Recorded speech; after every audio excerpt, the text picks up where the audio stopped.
Ciao football lovers of the world, my name is Giuseppe, welcome back on the channel. Can we speak about the game? Can we speak about that 1-0 that not a lot of people could have predicted? Can we speak about the performance of Adeyemi? What a player, what a performance of Adeyemi. He was everywhere until the 82nd minute. I want to speak about that goal, that perfect execution of Fulkrug. What a goal. You need to record it, you need to send it to all the youth academies of all the kids that want to become the next generation strikers. Perfect execution. I also want to answer a question that I was asking to myself. I thought about it. At the end of these 90 minutes, we don't know yet, the second leg, who will regret it more? Will it be Paris Saint-Germain with a double post, or will it be Dortmund? I'm convinced that Dortmund will regret it more tomorrow morning. When they will wake up, when that adrenaline will leave their body, I believe that they will regret it. Because there is only one thing that is lying, and it's the score. 1-0 should have been much more. A 3-1 for Dortmund. Maybe a 3-2 if you want to, but we should have seen much more. I enjoyed the game. So let me know in the comments what you thought about the game. If you were expecting the man of the match that you choose there, let me know all these kind of things in the comments. Put a maximum flag. Don't forget to subscribe to the channel so that we are making it bigger. What do we start with? Well, first of all, I want to start with the tifo, with the supporters. I'm already sold. When you are showing me a full stadium wearing their colors, I'm sold. I'm sold because it's fantastic. You see it, it's beautiful. We saw it yesterday with Bayern Munich. We saw it in the past so many times. Sevilla, Benfica, they are doing it in a lot of stadiums, and that's beautiful. Especially in a stadium like that. That is big, a lot of capacity, but still really compact with that yellow wall effect, etc., etc. Looks like they are over you. They are like that. And then when they are all dressed in yellow, it's impressive. If you're looking at the eyes of the Paris Saint-Germain players before the first whistle, you know that for a second they shake. They were shaking. They were thinking, yeah, it's true. We are used to l'Olympique de Marseille atmosphere when we are playing away. But here in Champions League, in a semi-final, it's crazy. And it's not only they are going for marketing sites. They go to the store, they buy the shirt because they were obliged to. No. You see that these people are loyals. They are there every game of the season. Rain, snow, whatever, they are there.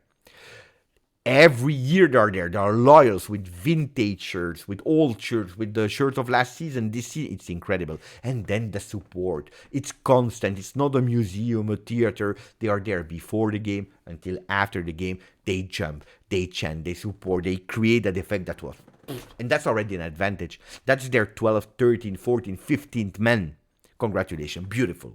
Now, speaking about the game, can we speak about Fulkrug, please? Can we speak about Fulkrug? For what reason? He's not the one that will sell you the most shirts. You will probably buy the shirt of Sancho. You will buy the shirt of Madsen, of Adeyemi, or whoever you want, to Hummels for their loyalty. That's not the first player you are thinking about if you're supporting Dortmund. If you are not supporting Dortmund, you are not even dreaming about buying a shirt from Fulkrug. As a kid, you don't put a poster of Fulkrug in your wall. And not because you want to sleep. You don't want to be scared in the evening. Imagine you're a kid. You're waking up. You're no. So that's not what you are doing as a kid. But the player, the goal. The goal is just fantastic. That pass is coming from Schlotterberg. Look what he's doing. Control. And the control is making the difference. With his right foot. While that ball is being controlled, going higher, before dropping down, that's the moment with the ball that is still in the air, that is decided for the only time to look into the direction of the goal. He's taking as many information as he can in a fraction of a second. Where is the goal? What is the distance? Where is Donnarumma? Where should I go with my shot? And he's deciding after the ball is bouncing one time, he's not looking anymore at the goal. He's going with a power shot with his left foot, choosing the weak side of Donnarumma, because it's well known that Donnarumma on his right side has a bit of problems. So he's going on the first post, boom, power, goal. Donnarumma couldn't do anything about it because it's his weak side. He has responsibilities, but look at the execution. He's watching, taking information, choosing the right decision, not shaking, and he's acting. Fantastic, beautiful goal. It's not only that.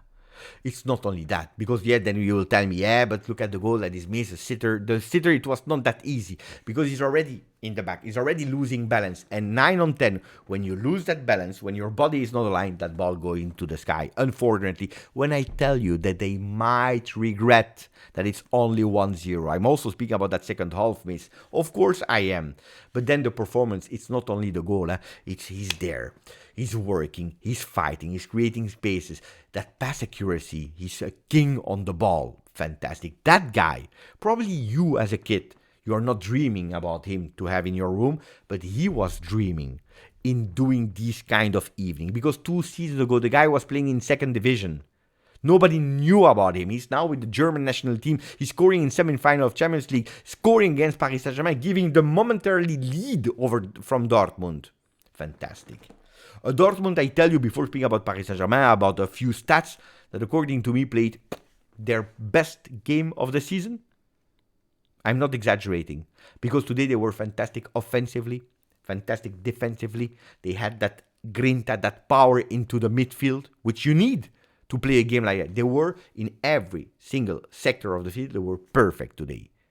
Who would have thought that first they would win, and then also keeping a clean sheet against Paris Saint-Germain? Look at last week or weekend, a few days ago. 4 goals conceded versus Leipzig in an important game. You know what I'm feeling? You know what I'm smelling? I'm smelling a Dortmund that have one mission. We want to play Champions League 24-25. How? We don't know, but we will play it. They can do it. Or arriving in the top 4 of in the Bundesliga, which after the loss against Leipzig is difficult, or winning the Champions League, which is extremely difficult, or continuing to do great result wins to get points so that that 5th spot will go to Germany and Bundesliga, and for them probably, instead of for England. They have a mission going in Champions League. Look at the game. Look at the game. Statistics, the most important one. 1 goal for Dortmund, 0 for Paris Saint-Germain. But look, it looks like a game in balance in terms of attempts. It looks a game in balance in terms of touches inside the box. Possession, Paris Saint-Germain, but a sterile possession. Otherwise, it was a lot of balanced team. But according to me, from what I was watching seriously, Dortmund was the best team today, without any hesitation. A Paris Saint-Germain that, except of Vitinha and probably Fabian Ruiz in the first half, was invisible. Yes, they had possession, but they were not able to find Mbappé in that number 9. By the way, speaking about number 9, at Real Madrid, that's the role that he will play. He will need to become better, because when was Mbappé the most dangerous? When he was playing there on the left side. The single time that he played a bit more on the left in his natural position, well, he's creating magic. That shot, the post is still screaming. The internal side of that spot after dribbling on the right, bam, fantastic.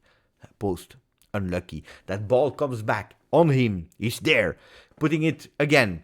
Ball is going to Hakimi, another one, even more crazy post than the one of Mbappé. They will regret it. Like Fabian, that I told you played a really great game, but when you are missing 2 headers like that, not even going on target, you will not sleep. I can guarantee you will not sleep this evening. Then a Paris Saint-Germain that was a bit better in that first quarter of second half, but then Dortmund, better. Today they have nothing to shame about. According to me, they were the strongest team. Sancho, can we speak a few seconds about Sancho? How was this guy not playing with Manchester United?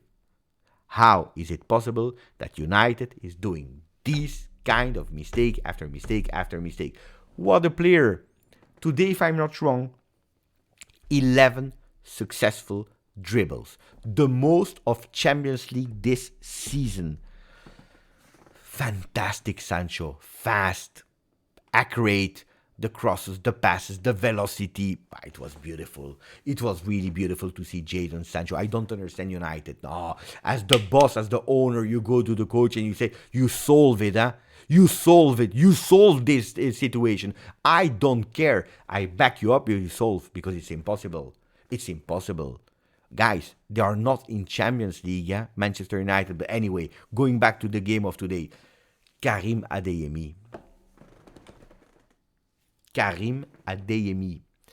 On Hakimi, from the first minute, it was a duel. I believe that Adeyemi, he ran like, I don't know how many miles, kilometers, whatever you want to call it. Up, down, up, down, up, down. Dangerous impact. He was there. Oh, what a game. Oh, what a game. Fantastic Adeyemi. According to me, should I even dare to... Man of the match. Man of the match. At least the performance was fantastic. He will not receive the best scores on SofaScore. You see it here as 6.5, while Julian Brandt played a really great game as well. 7.4, 7.1 for Fulkrug. Hummels, super in defense. These guys, they will have big rating. Look at Sancho, 8.2. But Adeyemi, for what he delivered today, is a big guy. He's a really big guy. Maybe I'm exaggerating with man of the match, but what a big guy. What a really big guy. So, guys, that was it for me. That was it for the debrief of Dortmund 1, Paris Saint-Germain 0. Let me know what you thought about it. Give me everything in feedback. Maximum of like, thank you. And we covered Dortmund, Paris Saint-Germain.